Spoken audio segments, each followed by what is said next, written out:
आप पुष्पांजलि करेंगे, पुष्पांजलि।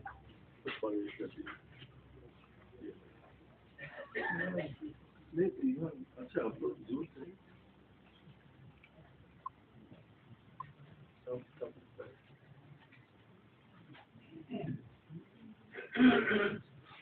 वन बाई वन आते रहिए, ये इधर से लीजिए।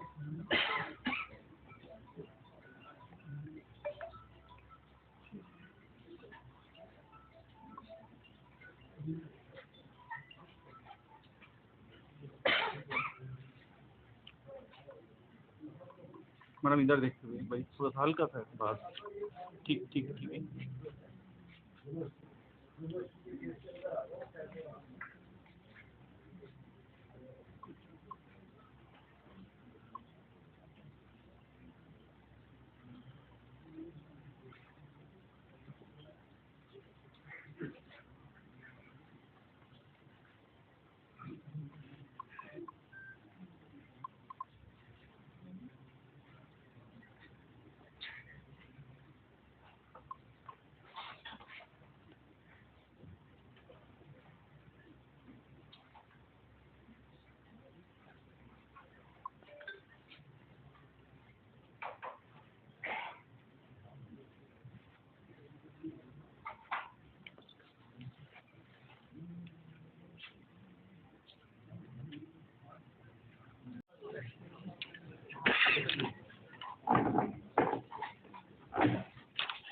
सर वन बाई वन थोड़ा सा इधर देखते हुए, तो हाँ बस ठीक है चल करिए।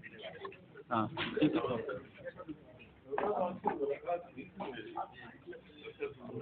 नहीं चलिए चलिए।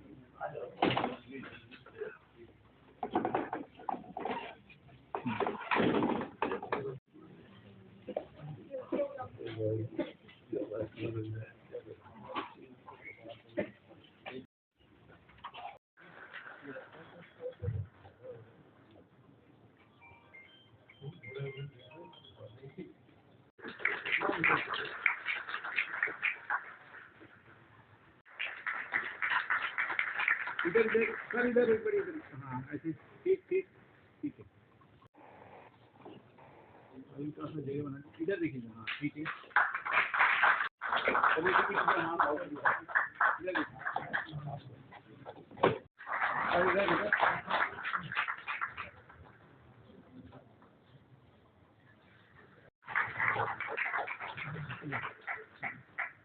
ठीक। मैम आज के दिन को लेकर आप क्या कहना चाहोगे? पहले परिचय देना, थोड़े सर के बारे में बता दें। आज का दिन मेरे लिए सौभाग्यशाली है। थोड़ा पहले परिचय दीजिए। मैं प्रोफेसर माता दीन की मिसेज हूँ, कमलेश मधोलिया। और सर जो हैं 2013 में एक्सपायर हो चुके, तो अब उनकी याद में, क्योंकि उनके स्टूडेंट हैं, काफ़ी स्टूडेंट हैं, उनका मान सम्मान करते हैं, तो वो लोग चाहते हैं कि हाँ उनको याद करा जाए। तो इसी उसमें मैं पिछले साल से रख रही हूँ। वैसे 2022 और 23 में भी मैंने ये प्रोग्राम रखा था, लेकिन वो छोटे लेवल पे था। ये थोड़ा सा बड़ा किया है। बीच में एक साल मेरा रह गया था किसी कारणवश। और बाकी ये है कि सब लोग इकट्ठा हो जाते हैं, उनको याद करते हैं, उनकी मेमोरी है उन लोगों के दिमाग में, तो वो काम करते हैं और वो प्रेरणा देते हैं हम लोगों को कि और लोगों को भी हम मदद करते हैं। जैसे उनके बारे में बोला जाता है कि वो काफ़ी हेल्पफुल थे, तो उन्हीं की उसमें मैं अम्बेडकर ट्रस्ट भी ज़बरदस्ती जबकि चलाती हूँ। मैं कोई किसी से कोई पैसा नहीं लेती हूँ, लेकिन मैं काफ़ी सालों मैंने फ्री में एजुकेशन में दी है बच्चों को। फर्स्ट क्लास से 10th क्लास तक के बच्चों को मैं फ्री एजुकेशन देती रही हूँ 2009 से 2020 तक। अब वो पेंशन से ही पैसा जाता है। अब थोड़ा इतनी हेल्थ इशू है मेरे, इसलिए मैं वो नहीं काम करती हूँ। लेकिन जहाँ जहाँ जिसकी ज़रूरत होती है गरीब की, मैं आज भी मदद करती हूँ। मैम थोड़ा माता दीन सर के बारे में भी बताइए। माता दीन सर ये रिवाड़ी के पास एक गांव है, रनसिका, वहाँ इनका गांव है, जन्म इनका वहीं पे हुआ है। और ये रिवाड़ी भी पढ़े हैं, पटौदी पढ़ते थे पहले प्राइमरी में, स्कूल जो है पटौदी में हुआ है, उसके बाद गुड़गांव में पढ़े हैं जो कि पंजाब में था उस ज़माने में, हरियाणा। तो बाद में एलएलबी आके यहाँ से किया, एलएलएम किया है और उसके बाद पीएचडी करके ये प्रोफेसर माता जी, लेक्चर। प्रोफेसर साहब के बहुत बड़ी बड़ी हस्तियाँ स्टूडेंट्स रहे हैं और उनकी मदद से देश के लगभग सभी नामी लोग आगे बढ़े हैं, ये आज कार्यक्रम के अंतर्गत जानकारी मिलती है। ये 2-4 नाम बात है। प्लीज़ बता देंगे। देखो 2-4 क्या, जो शुरू के इनके स्टूडेंट रहे हैं, कपिल सिब्बल थे, मनु सिंघवी हैं, राजनीति में देखें तो भूपेंद्र हुड्डा थे, वो इनके स्टूडेंट ही रहे हैं। चंद्रचूड़ हैं, ये 78 के स्टूडेंट रहे हैं। संजीव खन्ना थे, वो उनके स्टूडेंट रहे हैं। काफ़ी लोग हैं, आईएएस पीएस पीसीएस तो हैं ही है, बहुत लोग हैं। अरुण जेटली थे, हाँ, राजेंद्र पाल गौतम भी स्टूडेंट रहे, ये तो काफ़ी बाद के हैं। प्राचा साहब भी शायद। महमूद प्राचा हैं, 88 के स्टूडेंट रहे हैं।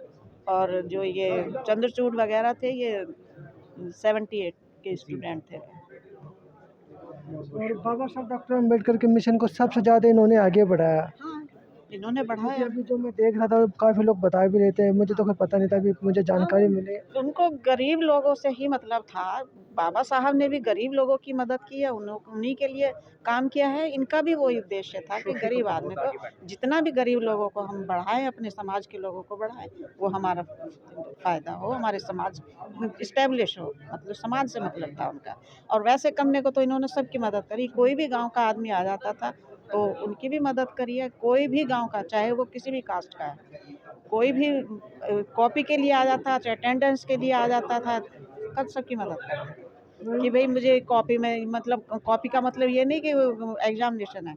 कॉपी का मतलब ये है कि भाई वो जो भी कोई इनको प्रॉब्लम होती थी कि आज हमें ये लेट हो रहा है, आज हमें ये हम ये नहीं कर पाए, हम ये नहीं कर पाए, कोई भी प्रॉब्लम होती थी, स्टूडेंट इनके पास आते थे। इसीलिए ये उनके कई हॉस्टल के ये वो भी थे, वार्डन वगैरह भी थे। और तमाम देश के बच्चे जो आने वाले जो जनरेशन है, जो स्टडी कर रहे हैं, तो उनको कुछ आप बताना चाहोगे कि इनके रास्ते पे चलना चाहिए और क्या चीज़ है जो उनको फॉलो करनी चाहिए एजुकेशन को लेके? कोई भी आदमी आसान नहीं होता इतनी बड़ी पोस्ट पे आने में, प्रोफेसर बनने के लिए, चाहे कोई भी है वो। ऐसा नहीं है कि मैं उसके लिए कह रही हूँ,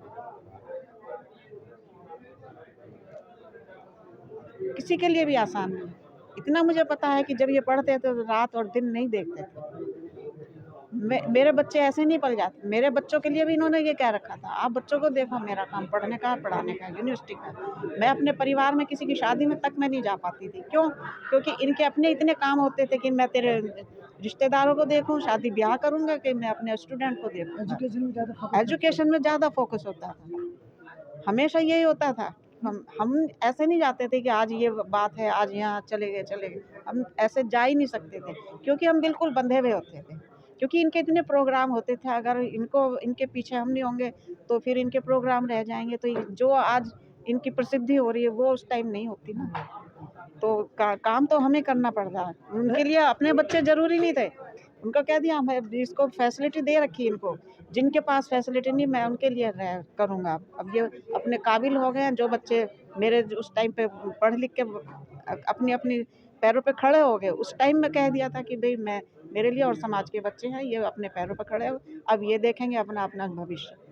इसी का नतीजा कि आज बहुत से युवा जो इनके स्टूडेंट रहे, इनको आज प्यार करते हैं, इनको श्रद्धांजलि भी देने आए और उस समय की बातें भी इन्होंने बताई आज।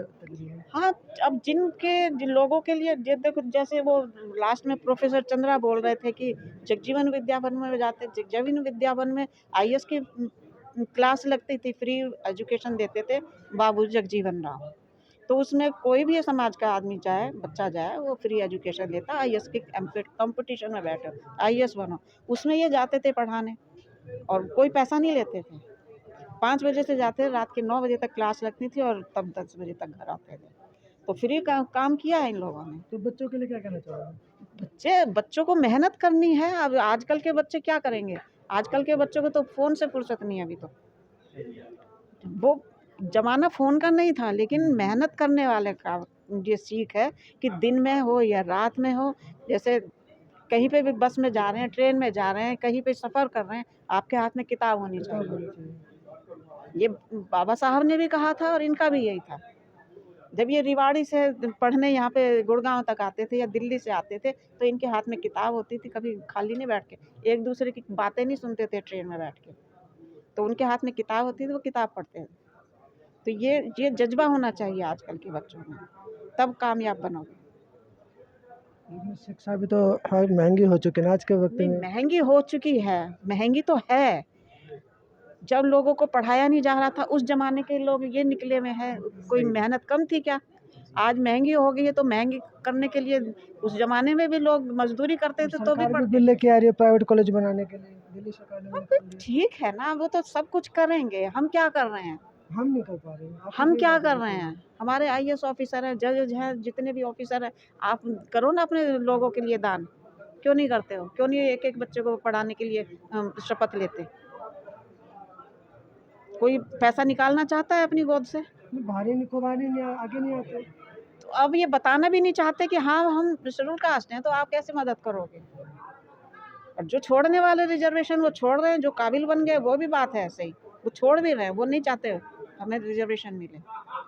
लेकिन जिनकी हमें मदद करनी चाहिए, वो मदद करने के लिए आदमी तो हो। जो हमारा पढ़ा लिखा तबका है, आएगा रिटायर बैठे हैं यहाँ पे, इतने सौ लोग बैठे रिटायर, कितने लोग मदद कर रहे हैं? पार्लियामेंट में भी 144 बैठे हैं SC ST OBC के सांसद वगैरह, पार्लियामेंट की तो हम बच्चे फिर ये भी कह रहे हैं कि संघर्ष कर पार्लियामेंट को तो रहे हम ही खड़ा कर रहे हैं ना, हम अपने आदमी को वोट क्यों दें? हम उस आदमी को वोट दें, अगर दूसरी कास्ट का है, हमारे लिए, हमारे समाज के लिए मदद करेगा तो हम उसको वोट देंगे, हम एससी को नहीं देंगे। जो निखट्टू बैठे हुए हैं, मुफ्त का खा रहे हैं, हमारी एक आवाज़ नहीं लगा रहे हैं वहाँ पे, हमें नहीं चाहिए ऐसे एससी नेता। अब हमें नेताओं को हाथ मारनी है। ठीक है, ठीक, थैंक यू। तो ये थे माता दिन की पत्नी, जिन्होंने बता दिया कि माता दिन जो है समाज के लिए उन्होंने कितना काम किया, कैसे किया, क्यों किया, किस तरह से किया, कैसे मेहनत की और किस तरह से संघर्ष किया, सारी बातें उन्होंने अपनी बताई हैं। तो आप लोग भी शिक्षा को आगे रखें, शिक्षित बने, संगठित हो और मेहनत जरूर करें, क्योंकि संघर्ष नहीं करोगे तो आप कामयाब नहीं होगे।